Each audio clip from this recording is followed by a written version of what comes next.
The lake was still when I pulled into the driveway, the late September air brushing the side of my truck as I killed the engine. The lights inside the house were on, glowing soft behind the curtains like everything was fine. But I knew better. My name is Lucas Hayes. I'm 35 years old, a forensic auditor by trade and a former Army field medic by necessity. These days I live in Brenton Hills, a little lakeside town where folks wave from their porches and pretend things don't break. I'm good at pretending, too, at least I used to be. I grabbed the wine from the passenger seat and headed up the walk. 4th anniversary. Elise said she'd handle the reservations. I was just supposed to show up and smile. Inside, the house was clean, neat, almost staged. Elise was in the living room, wearing the blue dress I always liked, the one that hit her just above the knee. Her hair was pinned up like she didn't want it touched. "Hey," I said. She looked up from her phone and smiled, but it was the kind that didn't reach her eyes. "Hey, you're early." "Not by much." I held up the bottle. "Figured I'd bring something decent for dinner." She nodded. "Thanks." There was a pause. No kiss. No happy anniversary. Just a glance back at her screen. "You ready to go?" I asked. Elise stood slowly, sliding her phone into her purse. "Yeah, just tired. That fundraiser's been eating my brain." I waited for her to elaborate, but she didn't. Instead, she brushed past me to the front door. The harbor grill sat at the edge of the lake, its deck hanging just above the water. We had our first real date there. Tonight, Elise looked out at the boats the entire time. Barely touched her meal. "You okay?" I asked. She smiled, too quick. "Just a lot on my plate right now. Want to talk about it?" Her fork hovered over her salad. "It's boring. Logistics. Scheduling. Not your kind of thing." I caught the way her hand lingered on her phone every time it buzzed. She checked it twice during appetizers, once while the waiter was refilling our water. And when she thought I wasn't looking, she smiled at something on the screen. "Elise," I said gently, "if there's something wrong." I said I'm tired, she snapped, then immediately softened. "Sorry. Just tired." I let it go. Let her finish her food in silence while my gut twisted. I'd seen this kind of behavior before. Not in marriages, but in audits. When people were trying to look like everything was normal. When they were hiding something. That night, after we got home, Elise said she had work to finish for the fundraiser. I kissed her on the cheek and told her good night. She smiled at me again, the same empty smile. I watched her walk down the hall, her phone already glowing in her hand. I stood alone in the kitchen, staring at our untouched anniversary cake. The life we built had always looked good from the outside. Respectable careers, charming lakefront property, holiday cards, and color-coordinated outfits. But something was off. I could feel it like I used to feel a pulse gone wrong in a bleeding soldier. The problem with living a lie is that eventually, someone like me shows up to pull the thread. And tonight, I started pulling. I woke just after midnight to the shrill ring of my phone on the nightstand. I reached for it blindly, heart already racing the way it used to in the desert, when a call after midnight meant blood. "Nathan?" I croaked into the receiver. "Lucas." His voice was strained, hoarse. "It's me. I need help." My brother wasn't the kind to cry wolf. He worked as a school counselor, good with words, calm under pressure. But tonight, he sounded like someone on the edge. "Where are you?" I was already throwing off the blanket. "St. Mary's. ER. I'm okay, but just come." I got there in under 10 minutes. The ER nurse at the front desk raised an eyebrow when she saw me. "Family. Brother. Nathan Hayes." She pointed toward a curtained bay. I found him sitting up in the hospital bed, his face a mess of purple and red, one eye swollen shut. His jaw was bandaged, wired shut from the looks of it. He tried to smile when he saw me, but it came out more like a wince. "Jesus, Nate." I sat down beside him. "What the hell happened?" He reached for the small dry erase board on the rolling tray and started writing. "Went to your place. Dropping off wine for anniversary. Heard Elise. She wasn't alone." My heart stalled. "What do you mean? Not alone?" He wiped the board clean, scrawled again. "She was in the kitchen, talking to a man. Grant Mercer." I knew the name. Everyone in Brenton Hills did. Grant ran the local bank and chaired the community trust. Charismatic, polished. The kind of man who always had one hand in his pocket and the other around your shoulder. Nathan kept writing. "They didn't know I was there. I heard them talking, something about a sailing trip. She said, it'll look like an accident." I stared at him. "You're sure?" He nodded. Wiped the board again. I hit record on my phone. Got some of it. Then someone grabbed me from behind. He pointed to his throat. "2 men. Big. Military tats. One had a spider on his neck. I clenched my fists. Spider tattoo. That stuck. I'd seen men like that before, operators turned mercs, floating from one shady job to the next. Not Brenton Hills locals. Hard muscle. They jumped you for hearing the conversation? He nodded slowly, then pointed to the backpack beside his bed. I reached inside and pulled out his phone. The screen was cracked, but the voice memo app was still running. I tapped play. Elise's voice came through first, clear as day. We stick to the plan, Grant. We go out for the sale. He doesn't come back. Then the life insurance pays out, and nobody asks questions. Grant's voice was calm. I'll make sure the paperwork's filed. The sailing accident clause is airtight. You just need to act shocked. Then the unmistakable sound of the back door opening. What was that? Elise whispered. Nathan's breathing picked up on the audio, fast and panicked. Then came the scuffle, grunts, a crash, something shattering, and the audio cut out. I looked at my brother. You could have died. He just nodded. I sat there, heart pounding, adrenaline climbing. The pieces were snapping into place like a grid forming in my head. Elise. The fundraiser. The sudden obsession with the boat trip. The late-night phone checks. And now this. My wife was plotting to kill me. And she wasn't doing it alone. I squeezed Nathan's shoulder. I've got this now. Rest. Don't talk to anyone else. Don't show that audio to anyone but me. His eyes met mine. No fear. Just trust. The kind that only came from blood. As I walked out of that hospital, one thought echoed through me like a war drum. They thought I wouldn't find out. They thought wrong. By the time I pulled into our driveway, the sky was starting to bleed purple behind the trees. The house looked quiet, Elise's car parked neatly, no lights on upstairs. She was probably asleep already, courtesy of the melatonin supplements she took to wind down. I'd bought them myself. I walked in like I always did. Hung my keys, dropped my phone on the kitchen counter. I even paused in front of the fridge like I was thinking about a snack. But my mind was already 4 steps ahead. I found her curled on the sofa under a blanket, tablet in her lap, glass of wine half full. Her breathing was soft, mouth slightly open. I checked her pill bottle, 2 missing. She'd be out for hours. I moved to my office and closed the door. Locked it. Then I pulled out the case I hadn't touched in over 2 years, the one with the digital forensics tools I swore I wouldn't need again. External SSD, signal intercept module, burner laptop. All still functional. First, I searched Grant Mercer. The public records were clean, of course. Local bank VP, homeowner, 3-time Rotary Club honoree. But that's not what I cared about. I checked deeper property filings, archived background checks, FOIA data pools. That's when the name changes came up. Grant Mercer had once been Gregory Marchand. Before that, Graham M. Reyes. I dug into the Social Security links. Each identity came with a widow, a different woman, different state, always deceased within 3 years of marriage. Drowned. Fell from a balcony. Carbon monoxide leak. All closed cases. All with life insurance payouts tied to temporary trusts. My stomach dropped. This wasn't just a cheater or a con artist. This was a predator with a pattern. I pulled up Elise's phone backup.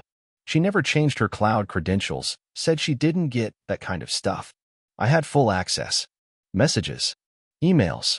Call logs. And there he was. Grant. Their conversations were meticulous. No flirting, no emoticons. Just logistics. Elise, 6 weeks ago. Need confirmation on policy. Will he still be covered if it's a missing person versus body recovery? Grant. Yes. Clause 12b. So long as the vessel is logged and the lake is designated open water, payout is triggered. Elise, 3 weeks ago. He trusts me. He'll go. Make sure your guy is ready. My hands were cold. But I wasn't angry, not yet. I was calculating. Because now I had motive. Paper trails. And if I had that, I could go hunting. I made 3 calls. First was to Jamie Toller, a cybersecurity specialist I served with in Kandahar. He owed me. Within 20 minutes, he had Grant's phone metadata pulled and traced to 2 flag burner numbers linked to dummy trusts in Colorado and Nevada. Second was to Nina Barnes, private contractor and former behavioral analyst with the DIA. I sent her the messages, Grant's timeline, and a voice sample from the fundraiser video Elise posted. She'd profile them both. Third was to Henry Voss, the only man I trusted with a lockpick set more than I trusted myself. He'd worked freelance security ever since he left the service. If I needed quiet surveillance and physical installs, Henry was the one. By morning, I had a plan forming. I took a long look at the woman sleeping in my living room. She looked peaceful, like she wasn't building a death certificate in her head for a man she shared a bed with. She looked like love, but I'd seen men look like patriots before they pulled triggers. That night, I lay next to her and kept my breathing even. Let her drape a leg over mine like always. Let her whisper a half-dreamed goodnight. And in the dark, I whispered back, "Sleep well, Elise." Because while she dreamed of lakes and boats and payouts, I was already working through every angle, every loophole, every lie. She thought she'd found her mark, but I wasn't a mark. I was a forensic auditor with a war record and no tolerance for betrayal. And I was just getting started. The next few days, I became someone else, someone Elise had married, someone she thought she understood. I smiled more. Let her talk about her charity gala plans and offered to proofread her emails. I even pretended to forget our sailing date was approaching, just to make her remind me again. "Oh right, Saturday," I said one morning, sipping coffee. "Thanks for keeping me organized." She kissed my cheek, soft and mechanical. "Just want you to relax. You've been working so hard." She had no idea how hard. Behind her back, I was installing pinhole cameras, one in the hallway vent, one under the kitchen cabinets, two in our bedroom disguised as smart home sensors. I ran the audio lines through our internal wiring and linked them to Henry's offsite server. Every conversation, every phone call she made while I was at the gym or grabbing groceries, I heard in real time. Grant's name came up often.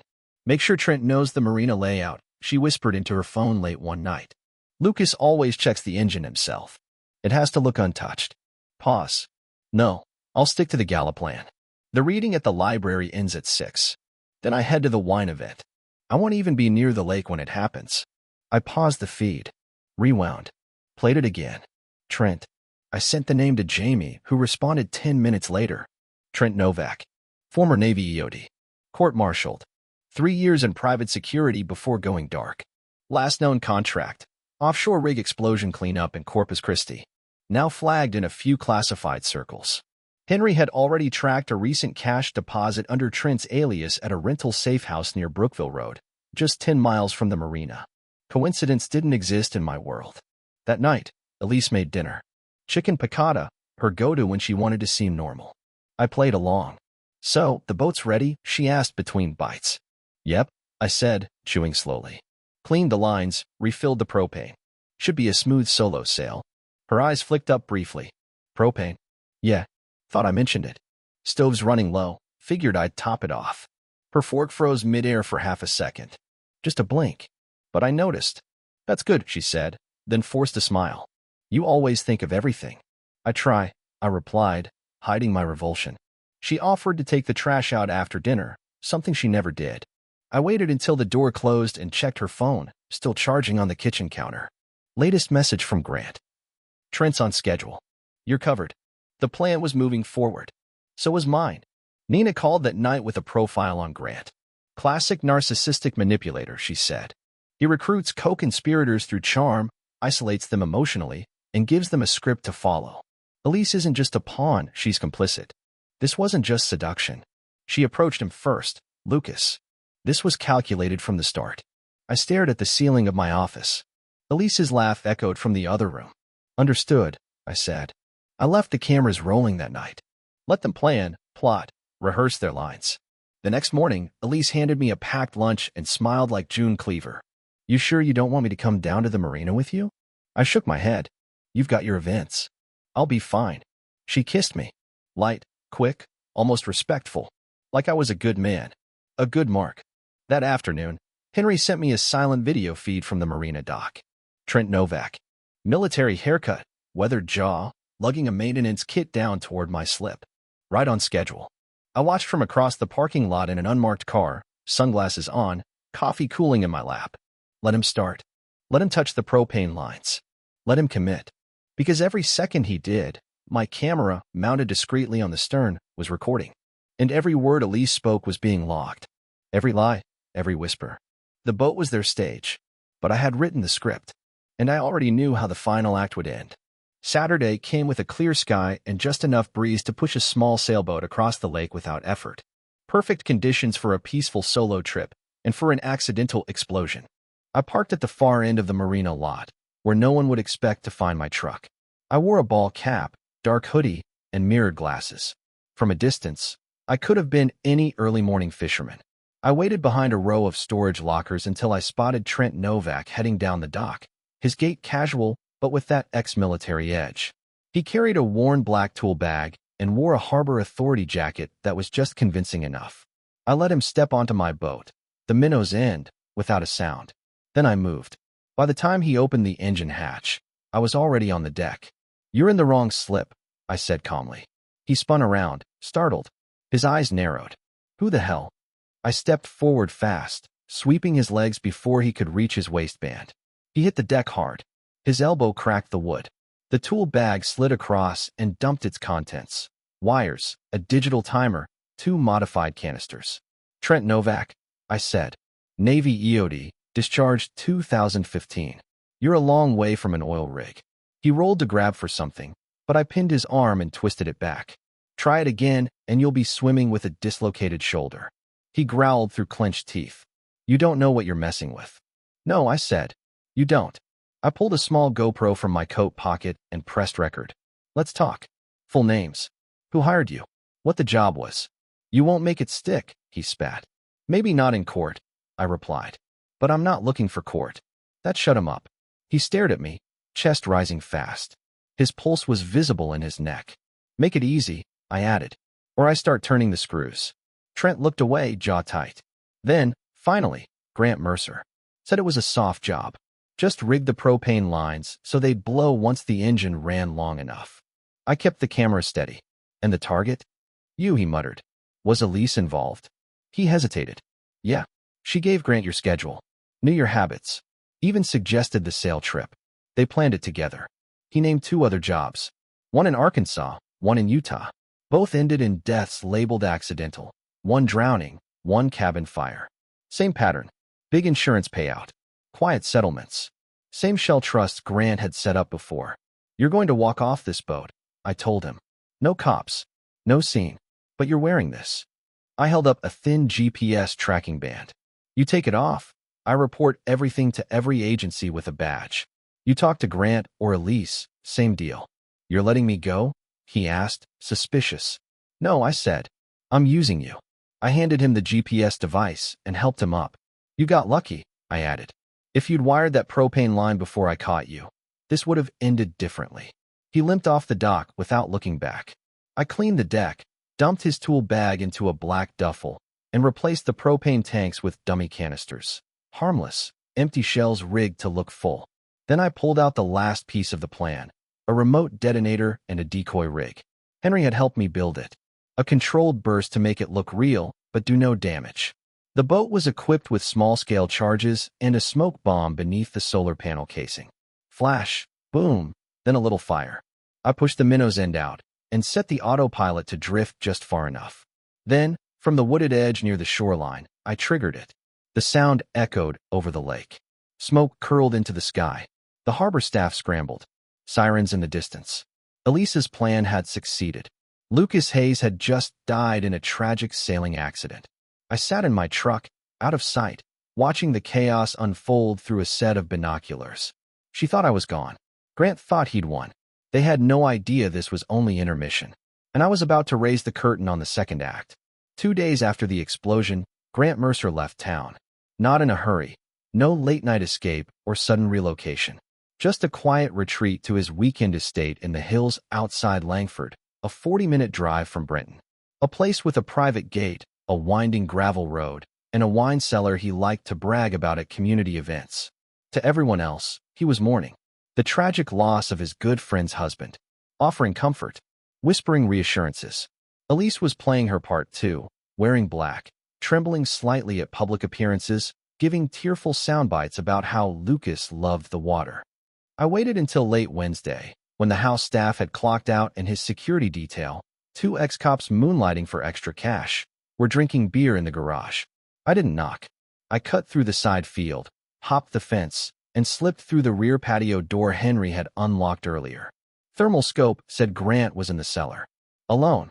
Perfect. I descended the stone steps quietly, gloves on, heartbeat even. Grant stood near a long oak tasting table, swirling a glass of red wine in one hand, tapping through emails on a tablet with the other. He didn't even hear me come up behind him. Nice vintage, I said. He turned fast, startled. The glass slipped from his hand and shattered on the floor. He stared at me, wide-eyed. You. Supposed to be dead? I stepped closer, calm and cold. I've heard that a lot lately. He backed up against the wine rack.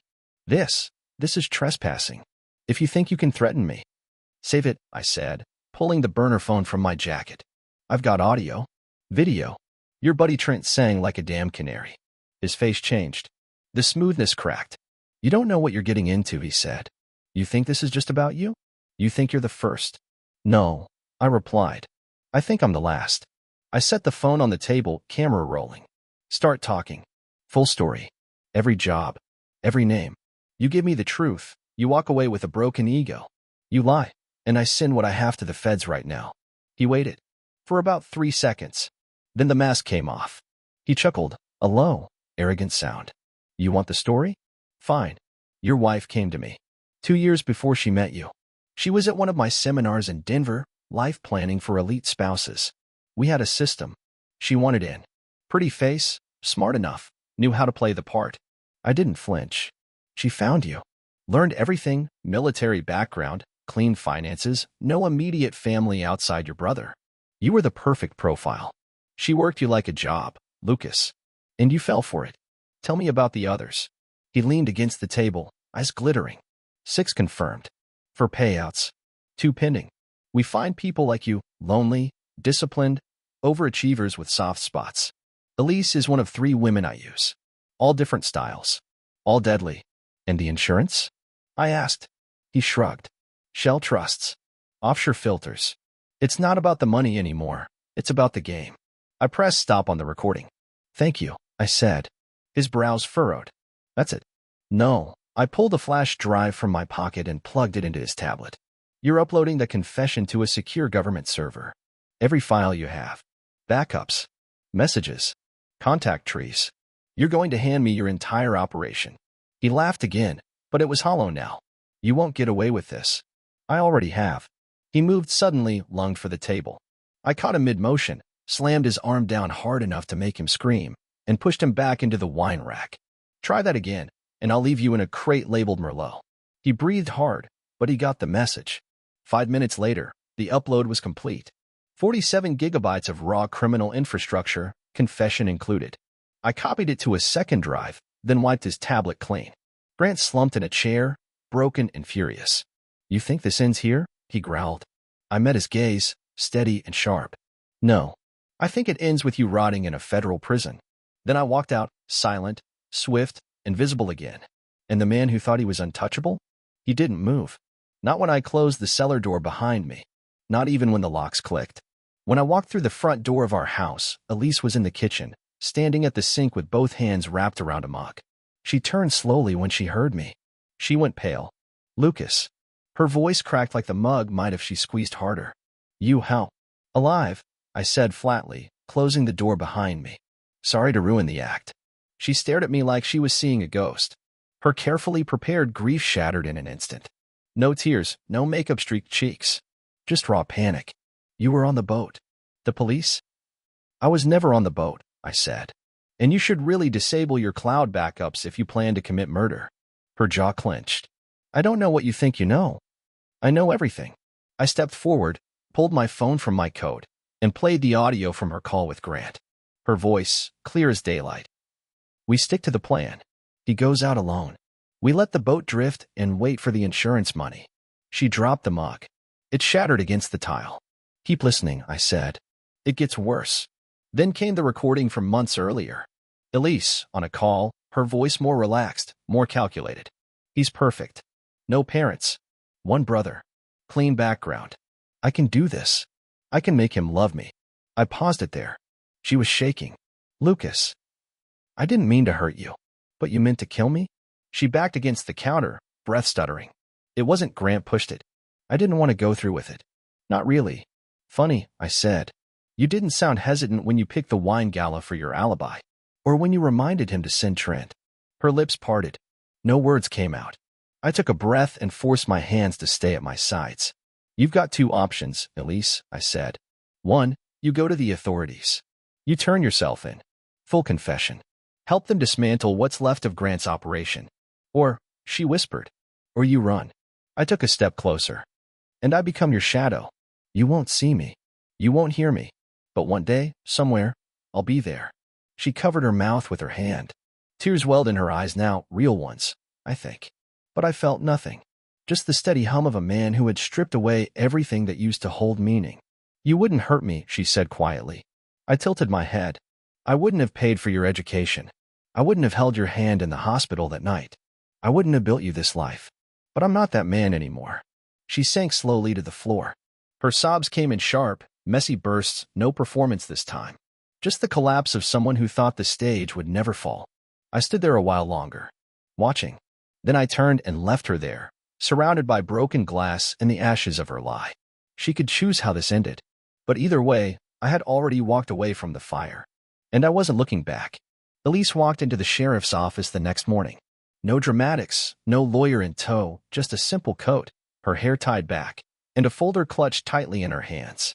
The same kind of folder I used to carry into corporate boardrooms, back when exposing fraud was just a job and not survival.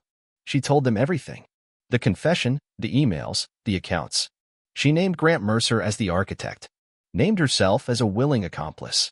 Gave them access to the network, the shell companies, the fake trusts, the offshore accounts. Named the other women involved. One in Oregon. One in Florida.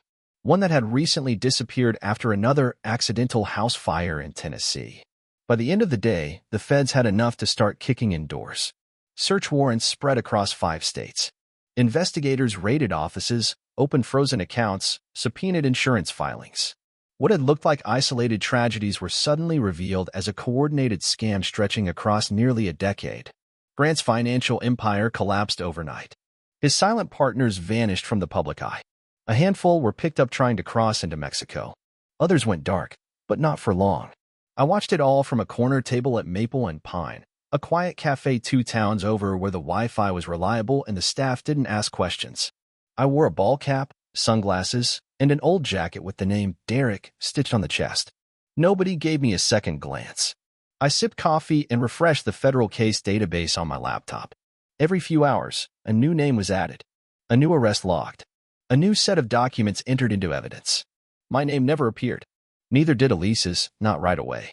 The deal she cut guaranteed her limited immunity in exchange for full cooperation and restitution. She wouldn't walk free forever, but she wouldn't disappear into a cage either. That wasn't my concern anymore. I closed the laptop, left cash on the table, and stepped into the morning sun. To the world, Lucas Hayes had died on a boat 3 weeks ago. But from where I stood, he had finally been reborn. 3 months later, I was in San Diego, watching a man in designer loafers charm his way through a rooftop fundraiser. Smooth smile, hand on the lower back of a woman 15 years younger, an heiress to a real estate fortune. Her father had died last year. Her mother? Diagnosed with early-onset Alzheimer's. She was alone, vulnerable, newly wealthy. His name was Colin Reese, at least this time. But I'd already found 2 aliases, a dead wife in Oregon, and a suspicious insurance claim tied to a condo fire in Arizona. It was the same pattern. Same soft script. Different zip code. My name badge read Marcus Vale, risk assessment consultant. Nobody blinked. I sipped my drink and took a quiet breath. After Elise turned herself in and the Grant Mercer case blew open, I didn't go back to the lake house. I gave it to a charity that supported veterans. Burned everything that still had her name on it. Then I reached out to someone I'd met years ago, Clara Min. She'd lost her husband in a staged hiking accident orchestrated by another arm of Grant's network. She ran a nonprofit called Widows Without Warning, built from pain and stubborn resolve. We met at a diner in Colorado Springs. I told her what I'd done, what I had, and what I wanted to do next. You want to keep hunting, she said. I nodded. There are more of them, and most of their victims never get a second chance. She looked me over for a long time, then slid her card across the table. You're in, but we do it smart. Quiet. Clean. Now, I lead a special unit under her nonprofit. We don't carry badges. We carry evidence. Tips, quiet interviews, digital trails. Then we hand off airtight cases to the authorities with no fingerprints left behind. The call had come in 2 weeks ago. Clara. Colin Reese. Probably not his real name. Our client's cousin says something's off. We traced his financials. Too smooth. No job history before 2020. But lots of movement, planes, hotels, quick romances. Want it? I said yes. So here I was, on a roof in San Diego, wearing a name that wasn't mine, tracking a predator who thought he'd found his next kill. My phone buzzed with a text from Clara. Clara.